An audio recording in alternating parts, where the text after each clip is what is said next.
మీరు సంపాదించిన మనీని హ్యాపీ మనీగా మార్చుకోవాలనుకుంటే విజువలైజేషన్ 2.0కి జాయిన్ అవ్వండి. నమస్తే రజిత గారు. నమస్తే ఉషా. హనుమంతు ఆ పేరు వింటేనే అనిపిస్తుంది అసలు ఎంత వరస్ట్ ఫెలో అని. ఏ రోజు ఏ వీడియోలో ఏ పర్సన్ నేను డైరెక్ట్గా కావచ్చు ఇండైరెక్ట్గా కావచ్చు మాట్లాడిన సందర్భం కానీ తిట్టిన సందర్భం కానీ లేదు. ఒక చిన్న వీడియో మనుషుల రక్తాన్ని మరిగించేలా చేస్తుందనే చెప్పుకోవచ్చు. తండ్రి కూతుళ్ళ అనుబంధం ఏదైతే ఉంటుందో, చిన్న పాప తండ్రి దగ్గరికి వెళ్ళి ఆడుకునే ప్రాసెస్ కావచ్చు, ఆయన బెల్ట్ తీస్తూ అది ఉయ్యాలలా చేసి తన మీద కూర్చోబెట్టి ఊపుదామన్న ప్రాసెస్ ఏదైతే ఉందో, దాని ఎంత వరస్ట్ లాంగ్వేజ్ యూస్ చేసి మాట్లాడారు అంటే ఆ నలుగురు వ్యక్తుల గురించి అసలు చెప్పుకోక్కర్లేదు. ఎవరైతే ఇన్ఫ్లుయెన్సర్స్ ఉన్నారో వాళ్ళు పోస్టులు పెడుతూ ఉంటుంటారు పిల్లలతో, తండ్రి కూతులకు సంబంధించి కావచ్చు, తల్లి కొడుకుకి సంబంధించింది కావచ్చు. ఒక్కసారిగా ఇది చూడగానే భయమేస్తుంది. అసలు ఏ విధంగా మాట్లాడాలి, అతన్ని ఏ విధంగా శిక్షించాలి? ఎడ్యుకేటెడ్ అవుట్ ఆఫ్ కంట్రీస్లో కూడా ఉంటారంట ఒక group, and they are belong to like ఎట్లా అంటే మూవీ ఇండస్ట్రీకి తెలిసి అట్లా ఒక మంచి పర్సనాలిటీస్ ఉన్న వాళ్ళే. ఒకప్పుడు వీళ్ళ వీడియోస్ మంచిగా ఫేమ్ అయ్యి మంచి క్రిటిసిజం, మంచి రివ్యూ రాస్తున్నారు అనే ఉద్దేశంతో మంచు మనోజ్ గారు వాళ్ళకి ఒక రిక్వెస్ట్ పంపారట. అంటే చూడండి, పంచు మనోజ్ గారు ఆ మనిషి చూసి నువ్వు బాగా చేస్తున్నావు, ఇలాగే ఒక విమెన్ ప్రొటెక్షన్, విమెన్ సేఫ్ దాని గురించి కూడా మంచి వీడియో చెయ్యి అని పంపిస్తే రెస్పాండ్ రాలేదంట. అది పక్కన పెడితే ఈ వీడియో చూసినప్పుడు అంటే ఒక మనిషి ఇంతకంటే నీచంగా మగాడు, ఇంతకంటే నీచంగా దిగజారలేడు అనేది మాత్రం చూపించారు ఈరోజు. ఆ వీడియో చూసినంతసేపు కోపము అనేది మీరు అన్నారు కదా, బ్లడ్ బాయిల్ అయ్యేది అనేది, అంత చిన్న పాప దాని మీద అసలు ఎవరి మీదనైనా మనం ఎప్పుడు ఎన్నో వీడియోలు చేసాం ఉషా. ట్రోల్ చేసే అధికారము బియాండ్ పర్సనాలిటీ, అంటే బియాండ్ లిమిట్స్ దాటి నీకు కంటెంట్ నచ్చలేదు, ఈ కంటెంట్ కాదు ఇది చెయ్యండి, ఇంతవరకే మీకు అర్హత. ఏ ఫ్యామిలీలో కాడ ఒక భార్యను కానీ ఒక కూతుర్ని కానీ లేకపోతే ఒక భర్తను కానీ మీరు ఇలా ఉండొద్దు, ఇలా అంటే విచ్చలవిడితనం గురించి మాట్లాడట్లేదు, అలా మాట్లాడొద్దు. ఎవరికి కొంచెమన్నా వాళ్ళ పర్సనాలిటీని రెస్పెక్ట్ చేయండి, అలా అంటే గౌరవించండి. ఇప్పుడు 15-20 ఏళ్ల కింద చీరలు కట్టుకున్నారు Usha, because it was a common attire.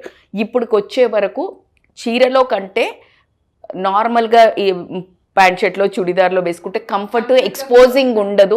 ఈ ఆఫీస్లకు వెళ్ళినా ఇక్కడికి వెళ్ళినా కాస్త కంఫర్ట్గా ఉంటుంది అనే ఉద్దేశంతో అప్గ్రేడ్ అవ్వటం వరకు మనం దాన్ని సమ్మతించాలి కూడా. ఎందుకు అంటే అది స్టైల్ కాదు, అది మోర్ దాన్ కంఫర్ట్. కానీ బియాండ్ లిమిట్స్ వెళ్ళినప్పుడు ఆ తల్లిదండ్రులు, ఆ తల్లి వాళ్ళ వరకే చెప్పాలి. కానీ వాళ్ళు బయటకు వచ్చిన తర్వాత నీకు నచ్చలేదు వీడియోని పాస్ చేయి, కానీ నువ్వు క్రూరంగా చూస్తూ మదపిసాచిల్లక్క దాని గురించి కమెంట్లు చేస్తూ నువ్వు ఒక రకమైన సాడిజాన్ని ఎంజాయ్ చేస్తున్నావు అని అంటే అసలు ఫస్ట్ నువ్వు మీ ఇంట్లో ఉండడానికి సేఫ్ కాదు, మీ ఇంట్లో వాళ్ళు సేఫ్ కాదు. బికాజ్ నువ్వు ఎక్కడో అక్కడ ఆ మెంటాలిటీ చూపిస్తూ ఉంటారు.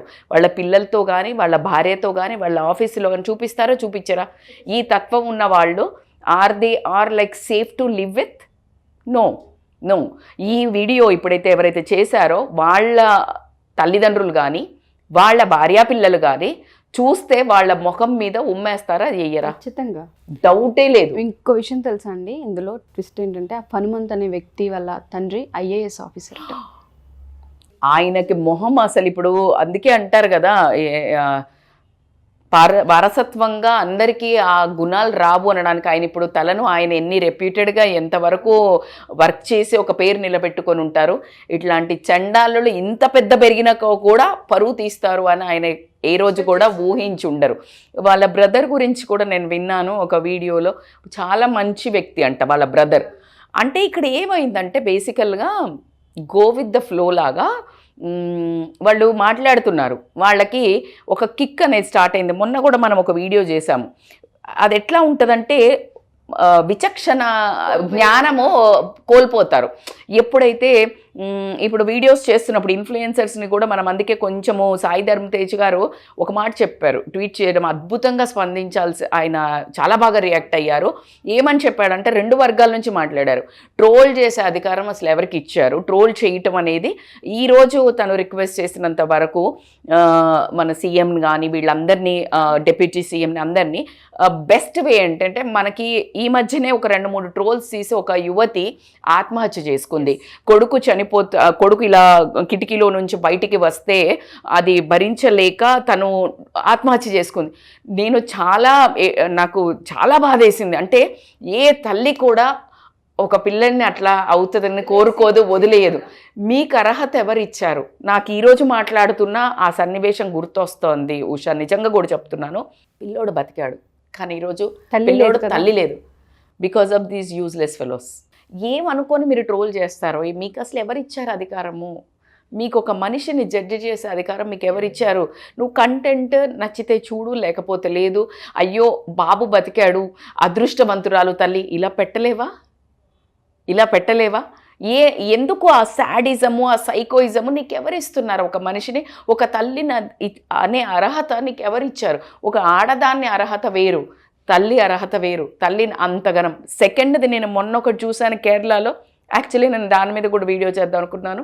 ఆ అమ్మాయి ఇన్ఫ్లుయెన్సర్ బ్యూటిఫుల్గా ఉంటుందంట. ఆ తర్వాత ఇట్లాగే ఇంకొక ఇన్ఫ్లుయెన్సర్ ఇలాగే పరిచయం అవుతారు కదా. నేను అదే చెప్తుంటాను, నెత్తినూరు కొట్టుకొని. అట్లా ఎవడో తలా ముక్క లేని వాళ్ళతోటి పరిచయం పెంచుకుంటే అతను వచ్చి ప్రపోజ్ చేశాడు. ఈ అమ్మాయి ఓకే చెప్పింది. కొన్ని రోజులు మంచిగానే అంతా నడిచింది ఇద్దరిది. దాని తర్వాత నడిచినప్పుడు అందరూ మంచిగా ట్రోల్ అంటే లైక్ మంచి కమెంట్స్ పెట్టడము, టుగెదర్నెస్ని ఎంజాయ్. వీళ్ళకు ఒక ఫీస్ట్ కదా, ఏదో ఒక మసాలా కావాలి. నడిచింది. ఆ తర్వాత వాళ్ళకి ఏదో డిఫరెన్సెస్ వచ్చి, అదే కదా కర్మ. వీళ్ళు అన్నీ బయట పడిపోతున్నారు కదా. That it is a personal thing. వాళ్ళు పర్సనల్గా కలిశారన్నది కూడా పెట్టారు, సెలబ్రేషన్స్ పెట్టారు, అన్నీ పెట్టారు. ఎప్పుడైతే విడిపోతారో తెలిసిపోతుంది కదా. ఇంకా అమ్మన డాష్లో ఆ పిల్లను చాలా విడిగా బూతులతోటి పెట్టడం వల్ల ఆ అమ్మాయి సూసైడ్ చేసుకొని చచ్చిపోయింది ఉషా. అంటే వీళ్ళు ఒక మనిషిని ప్రాణాలు తీసేంత వరకు. మరి మీరే ప్రాణం పోసి మీరే తీస్తున్నారు అంటే మీరు ఏమైనా దేవుళ్ళు అనుకుంటున్నారా? అంటే యూట్యూబ్ మీరు చూస్తే వస్తుంది, మీకు నచ్చిన కంటెంటే చూడండి. ఈ యూట్యూబర్స్ కూడా ఒక లిమిట్ దాటి మీరు మీ పర్సనల్ లైఫ్ని, మీ పిల్లలను పెట్టి వాళ్లతో మాటలు అనిపించుకోవాల్సిన గతి మీకు లేదు అని నమ్ముతున్నాను. మీ టాలెంట్ని, మీ స్కిల్ని బయట పెట్టండి. ఎందుకంటే ఈరోజు నేను ప్రౌడ్గా కూడా చెప్తాను, యుఎస్లో ఉన్న పిల్లలకి యూట్యూబ్ వీడియోస్లలో వంటలు ఇట్లా చూసి తల్లిదండ్రులను ఇబ్బంది పెట్టకుండా వాళ్ళు శుభ్రంగా నేర్చుకొని ప్రతి ఒక్క స్కిల్ ఏమనంటే యూట్యూబ్లో కొట్టి నేర్చుకుంటున్నాము. యూట్యూబ్ అంటే ఒక అల్లిక దగ్గర నుంచి మొదలు పెడితే, ఒక చదువు దగ్గర నుంచి మొదలు పెడితే, ఒక డిజిటల్ టెక్నాలజీ నుంచి మొదలు పెడితే, ఒక ఫోన్ని ఎలా ఓపెన్ చేయాలని మొదలు పెడితే, ఒక settings, everything is so productive. కానీ ఒక పాల దాంట్లో విరగొట్టి విషం అన్నట్టు, ఒక చుక్క విషం చాలు అన్నట్టు ఇదిగో ఇలాంటి దౌర్భాగ్యాలు ఉండటం వల్ల మిగతా యూట్యూబర్స్ మీద కూడా మేము యూట్యూబర్ అని చెప్పుకోవడానికి ఒక చిన్నతనాన్ని ఈరోజు క్రియేట్ చేయడం జరిగింది. వీళ్ళు ఏది చదువుకున్న వాళ్ళు, చదువుకోని వాళ్ళు, కొంచెం ఇల్లిటరసీ ఉన్నవాళ్ళు, రోడ్డున పోయే పోరంబక్కుల కంటే అధ్వానంగా బిహేవ్ చేశారు ఈరోజు వీళ్ళు సాఫ్ట్వేర్ ఎంప్లాయీస్ అని అనిపించింది నాకు వాళ్ళని చూస్తే. సో దీన్ని మనము ఖచ్చితంగా వీళ్ళకి ఎలా శిక్ష వెయ్యాలి అని అంటే ఉషా, వీళ్ళకేసే శిక్షతోటి ఎవడు ట్రోల్ చేయాలన్నా భయపడాలి. ఎందుకు అంటే ఆ ట్రోలర్ వల్ల మేబీ ప్రాణాలే తీసుకోక్కర్లేదు. వాళ్ళు ఏదో వాళ్ళకున్న స్కిల్నో లేకపోతే కొంతమంది డ్యాన్సులనో అమ్మాయిలో ఏదో రకంగా చేస్తున్నప్పుడు వీళ్ళు చేసే ఒక అనాగరికమైన కమెంట్స్ తోటి, ట్రోల్స్ తోటి వాళ్ళు మానసికంగా ఎన్నో రాత్రులు నిద్ర లేకుండా అనుభవించారు. అవి చదివి వాళ్ళ ఫ్యామిలీ వాళ్ళు వీళ్ళను నిందలేయటం కానీ, ఆపేయమంటం కానీ, వాళ్ళ ఇంట్లో ఒక కొల్లోలం ఒక చిన్న నీ కమెంట్, నీ పైచ్యానికి వచ్చే కమెంట్, నీ వ్యూ నువ్వు వేరే వాళ్ళ మీద పెట్టే నీ ఓన్గా నువ్వు పెట్టే కమెంట్ వాళ్ళ లైఫ్లో ఒక భయంకరమైన తుఫాన్ రేపుతుంది. మనకు కనిపించేవి ఇవే, కనిపించనివి ఎన్నో ఉండి ఉంటాయి. సో కాబట్టికే ఈరోజు గవర్నమెంట్కి ఎలాగైతే పెద్దగా ఇప్పుడు స్టార్స్ రెస్పాండ్ అవ్వటము అద్భుతం. కానీ ఈరోజు మళ్ళీ నేను ఇంకొకటి బాధాకరంగా చెప్పాల్సింది ఏంటంటే, ఎవరైతే ట్రోల్ గురవుతున్నారో, లేదు ఒక యూట్యూబ్ మీద ఒక మచ్చ తెచ్చారో వాళ్ళందరూ ఇన్ఫ్లుయెన్సర్స్ ఇంకా రియాక్ట్ కాకపోవడం అనేది I'm feeling so bad about it.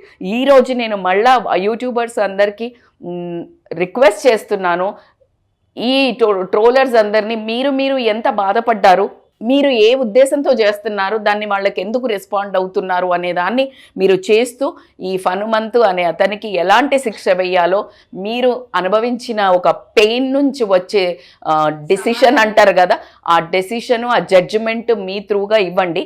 అప్పుడు ట్రోల్స్ అంటే ఏంటో వాళ్ళకి అర్థమవుతుంది.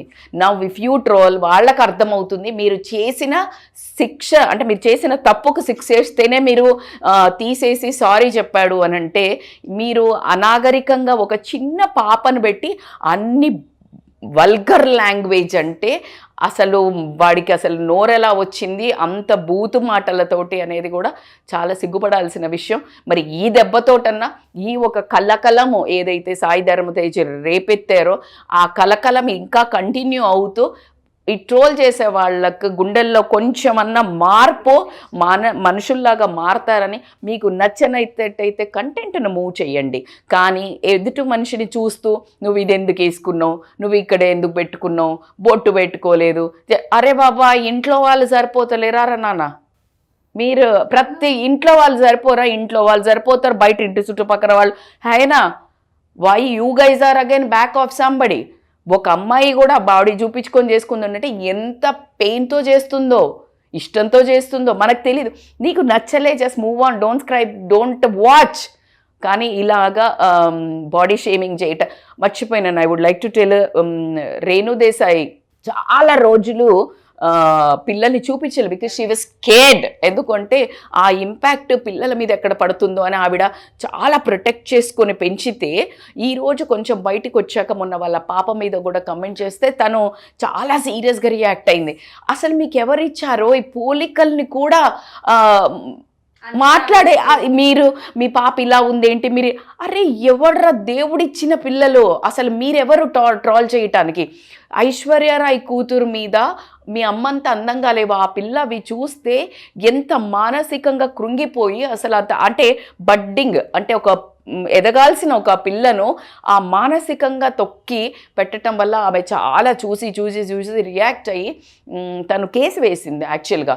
సో ఇలా పెద్దవాళ్ళని అంటే పిల్లల్ని చూసి వీళ్ళు అసలు ఇక్కడ కూర్చొని ఏమనుకుంటున్నారు, జస్ట్ లైక్ ఇట్ అన్నట్టు చేయడము. మొన్న ఇంకెవరో ఒక స్టార్ వాళ్ళ డాటర్ని, if I can't say yes, Rajeev Suma Kanakala వాళ్ళ డాటర్ని కూడా లైక్ సమ్హౌ ఇట్లా అంతా కమెంట్ బాడీ షేమింగ్ చేయటము, అందం మీద చేయడము, స్కిల్ మీద చేయడము, వాళ్ళు చేసే మదర్ అండ్ డాటర్ మీద చేయడము, లేకపోతే ఫాదర్ అండ్ డాటర్ చేస్తే మదర్ అండ్ సన్. అరే వాళ్ళు ఏదో ఆలోచించుకొని చేస్తున్నారు కదా, వాళ్ళ తండ్రిదో తల్లిదో వాళ్ళ ఇంట్లో వాళ్ళ ఆమోదంతో చేస్తున్నారు కదా. Who the hell you are you to judge there? If you like it accept it, if you are not liking వేరే ఏమైనా ఇబ్బందిగా ఉండి ఇంకెవరైనా కమెంట్ చేస్తారనిపిస్తే మంచిగా ఇంట్లో వాళ్ళలాగా లాషుల్లాగా పెట్టండి. కానీ ఇలాంటి చిల్లర కమెంట్స్ పెట్టి వాళ్ళ ప్రాణాలకు, వాళ్ళ నిద్రలేని రాత్రులకు మీరు కారణమైతే ఖచ్చితంగా ఇదివరకు నేను కర్మ అనుభవిస్తారు కర్మ అని చెప్పేదాన్ని, బట్ ఈరోజు చెప్తున్నాను ఖచ్చితంగా గవర్నమెంట్ స్పందిస్తుందనే వెయిట్ చేస్తాను 1000 కళ్ళతో. గవర్నమెంట్ నుంచి ఒక సైబర్ నుంచి రావాలి. ఎప్పుడైతే అది ఇమ్మీడియట్గా నోటీస్ పంపించేది ఒక నెంబర్ పెడితే ఇది తీసి స్క్రీన్ షాట్ పెట్టినట్టయితే వాళ్ళు అది కనుక్కొని వాళ్ళని ఇమ్మీడియట్గా వాళ్ళని రిమాండ్కి అట్లాంటి తరలించడం చేస్తే గనక, తరలించిన దాన్ని కూడా సోషల్ మీడియాలో చూపించినట్టయితే గనక దెన్ దీనికి అంతం ఉంటుందేమో అని నా ఉద్దేశం. థ్యాంక్ యూ సో మచ్ అండి. మీరు ఇందాక రేణు దేశాయ్ గారి గురించి అండ్ దాంతోపాటు కొంతమంది గురించి మాట్లాడుతుంటే, రీసెంట్గా ఎప్పుడైతే ఉపాసన గారి డెలివరీ అయిపోయిందో ఆ పాపను చూపించలేదు ఎక్కడ, తను భయం పట్టుకుంది. ఇన్సెక్యూరిటీ కావచ్చు, ఎక్కడ పోలుస్తారో, ఎక్కడ కొలిక్కి వస్తారో, ఏమేమి ట్రోల్స్ చేస్తారన్న భయంతో తను ఎక్కడా పాపం చూపించే ప్రయత్నం కూడా చేయలేదు. అవును, అయ్యో మొన్నెప్పుడో తిరుపతిలో కొంచెం కనిపిస్తుంది. అది ఏంట్రా బాబు, ఎవరికి ప్రైవసీ? ఆ ప్రైవసీ అని అంటే ఏంటి? అదే పోనీ అట్లా వచ్చాక కూడా మీరు వదులుతున్నారంటే పోలికలతోటి పెట్టి. ఇప్పుడు పవన్ కళ్యాణ్ గారు ఎంత బాగా చెప్పారంటే, ఆడవాళ్ళ మీద కమెంట్ చేస్తున్నప్పుడు వాళ్ళకి మనసు ఉంటుంది, వాళ్ళ ఇంట్లో ఫ్యామిలీస్ ఉన్నారు, వాళ్ళ పిల్లలు ఎట్లా రియాక్ట్ అవుతారు, అది చదువుతారు. మాకు మనసు అంటే ఒక ప్రజలకు సేవ చేద్దామని వచ్చిన మనిషిని డైరెక్ట్గా ఫ్యామిలీని టార్గెట్ చేసి మాట్లాడడం అనేది చాలా నీచత్వము అనేది ఆయన పేర్కొన్నారు. అదే రకంగా ఇప్పుడు ట్రోల్స్ని కూడా బాగా రియాక్ట్ అయ్యి రెస్పాండ్ అయ్యి దీనికి ఒక అంతాన్ని కల్పిస్తే కనుక యూట్యూబ్ వీడియోస్ చేసుకునే వాళ్ళు కూడా కొంచెం చూసుకొని చెయ్యండి. మీ ఇంట్లో పిల్లలను ఇబ్బంది పడే టట్టు విదకుండా కాకుండా మీరు మనశ్శాంతి దెబ్బ తీసుకోకుండా ఉండేటి కూడా మీరు కొంచెం ఫిల్టరైజ్ చేయండి. At the same time if చేస్తే కనుక శిక్షలు పడతాయి అనేది గవర్నమెంట్ త్వరగా రిలీజ్ చేయాలని నేను కూడా వేడుకుంటున్నాను. థ్యాంక్ యూ రజిత గారు, thank you so much. Thank you so much Usha. Suman టీవీలో మీ పర్సనల్ అండ్ బిజినెస్ ప్రమోషన్స్ కోసం కింది నెంబర్కి కాంటాక్ట్ చేయండి.